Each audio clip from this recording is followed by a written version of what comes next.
The rain hadn't stopped for hours. It came down in cold, relentless sheets, turning the narrow service road into a slick ribbon of mud and oil. Red and blue lights pulsed through the darkness, reflecting off puddles like fractured glass. Police tape flapped violently in the wind, snapping like it was trying to warn anyone who got too close. Detective Aaron Keller stepped out of his car and immediately felt it, the weight in the air. Not just the storm but something else. Something wrong. A uniformed officer approached him, his face pale. "You're going to want to see this." Keller didn't respond. He just followed. The body had been found 20 feet off the road, partially concealed beneath a cluster of overgrown bushes. At first glance, it looked like another tragic, isolated case. But as Keller crouched closer, something about it didn't sit right. The victim was a young woman mid-20s. Her clothes were damp, clinging to her skin. There were no immediate signs of struggle, no torn fabric, no defensive wounds visible at first glance.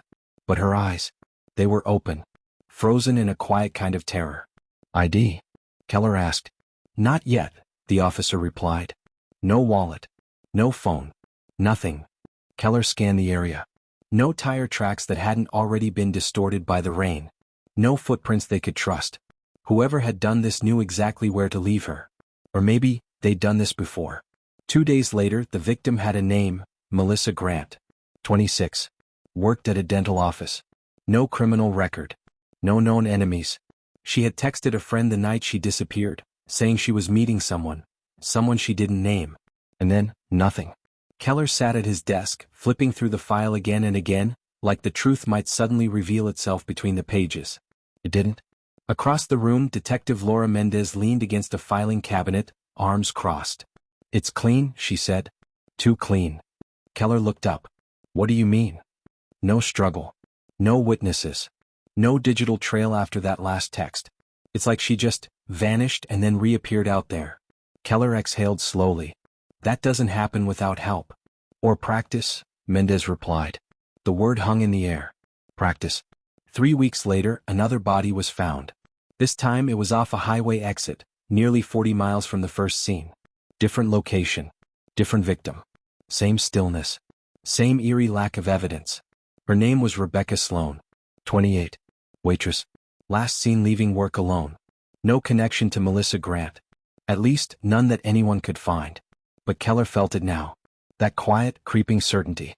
This wasn't random. This was a pattern. The task force formed quickly after the second body. Press coverage exploded. Headlines screamed about a possible serial killer. Fear spread fast, especially among young women who saw themselves in the victims. Keller and Mendez worked around the clock, chasing every lead, every tip, every shadow. Most of them led nowhere. But one name kept resurfacing. Daniel Reeves. 34. Truck driver. Clean record. Lived alone. He had been questioned once before, years ago, in connection with a missing persons case that had gone cold. Nothing had stuck. But now, his name was back. "He fits the profile," Mendez said, sliding a file across Keller's desk. "Mobile job. Knows the highways. No strong ties. Keeps to himself." Keller opened the file. Reeves' photo stared back at him, plain, forgettable. The kind of face you'd pass on the street without a second thought. "When was he last questioned?" Keller asked. 8 years ago, Mendez said. "Different state. Different case. Girl disappeared." They had nothing to hold him on. Keller closed the file slowly. "Let's bring him in." The interrogation room was quiet. Too quiet. Daniel Reeves sat calmly, hands folded in front of him. He didn't look nervous. He didn't look angry. He looked normal. Keller studied him from across the table. "You've been on this route before," he said. "Near both locations." Reeves nodded. "I drive a lot of routes." "Do you remember Melissa Grant?" Pause. "Just long enough to notice." "No," Reeves said. "Should I?" Keller leaned forward slightly. "What about Rebecca Sloan?" Reeves shook his head. "No." Mendez stepped in. "You were questioned 8 years ago in a missing persons case. You remember that?" Another pause. "Yeah," Reeves said. "I remember. They cleared me." His voice was steady. Measured. Not defensive. Just controlled. Keller watched him carefully. "Where were you the night Melissa disappeared?" Reeves answered without hesitation. "Driving. I log everything. You can check." And they did. Every timestamp.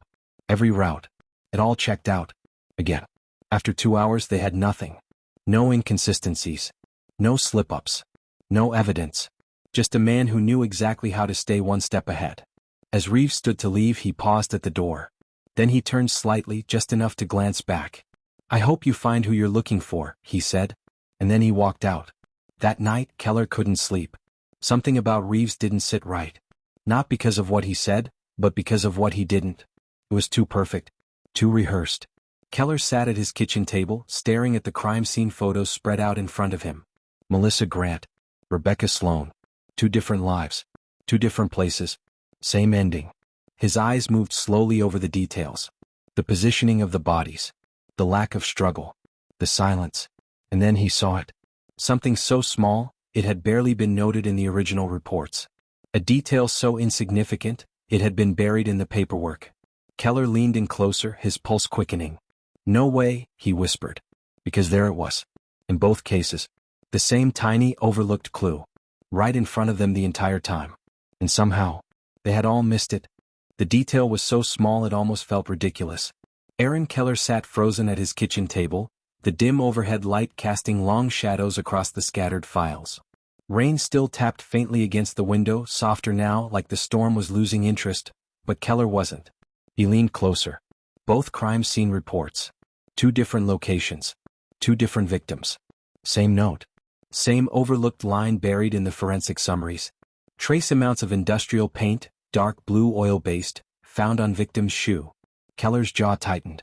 Industrial paint wasn't common. Not on a random roadside. Not twice. And definitely not by coincidence. By sunrise, Keller was already at the precinct. Mendez walked in minutes later, coffee in hand, stopping mid-step when she saw him pinning photos and documents across the board. "You didn't go home, did you?" she asked. Keller didn't answer. He just pointed. "Look at this." She stepped closer, scanning the reports. At first, nothing stood out, until she saw it. The paint. Her expression shifted instantly. "That's not something you just pick up anywhere." "Exactly," Keller said. "It's specific. Industrial use. Warehouses, shipping yards, places like that." Mendez's mind was already racing. "You're thinking the same location?" "I'm thinking they were both there before they died," Keller replied. "Or, they were taken there." The room seemed to shrink around them. For the first time they weren't chasing shadows. They had something real. Within hours the task force shifted direction. Every warehouse, shipping facility, and industrial site within a 50-mile radius was pulled into the investigation. Records, employee logs, maintenance schedules. Everything. It was overwhelming. Too many places. Too many possibilities. But Keller wasn't looking for everything. He was looking for one thing. A pattern. By late afternoon, Mendez found it. She burst into Keller's office without knocking, a folder clutched tightly in her hand. "You're not going to believe this." Keller looked up, instantly alert. "What is it?" She dropped the folder on his desk and flipped it open. 3 locations, she said. All within range of where the bodies were found. All used the same type of industrial paint. Keller leaned in. "And?" Mendez tapped the page. "Same supplier. Same batch." A silence followed. "Heavy. Electric. Cross-reference employees," Keller said quickly. "Anyone who's worked at more than one of these sites." Mendez nodded. "Already did." She slid one final sheet forward. A name stared back at them. Daniel Reeves. The air shifted. Everything that had felt uncertain before, now clicked into place with terrifying clarity. Reeves hadn't just been near the crime scenes. He had been connected to the one thing linking both victims. Keller stood up slowly, his chair scraping against the floor.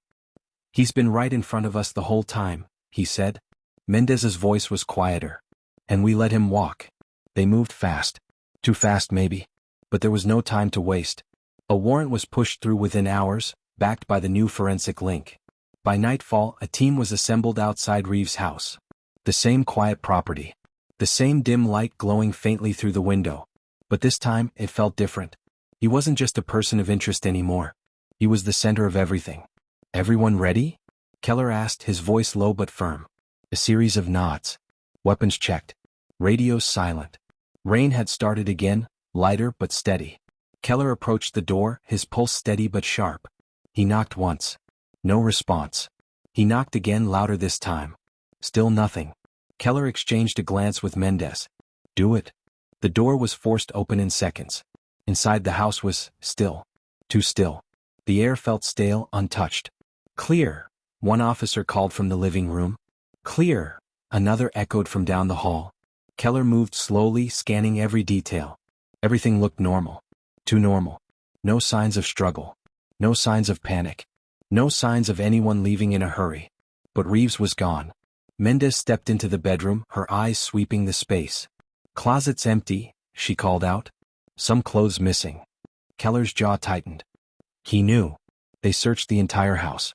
Drawers, cabinets, floorboards. Nothing obvious. No weapons. No trophies. No direct evidence tying him to the murders.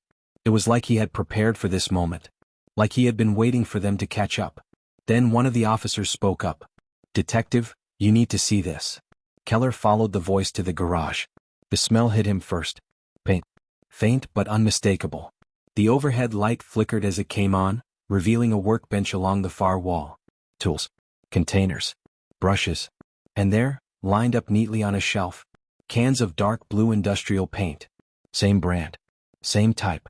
Same as the trace found on both victims. Mendez stepped beside him, her voice barely above a whisper. "This is it." Keller didn't respond immediately. He was staring at something else. Something smaller. Something deliberate. On the workbench, just beneath the paint cans, sat a small metal object. Cling. Out of place. He stepped closer. Picked it up carefully. It was a key. One. Numbered. Keller turned it over in his hand, his mind already racing. "This isn't for the house," he said. Mendez frowned. "Then what is it for?" Keller's eyes darkened. "Storage unit. Locker. Somewhere he didn't think we'd look." For the first time since the case began. They weren't behind anymore. They were catching up.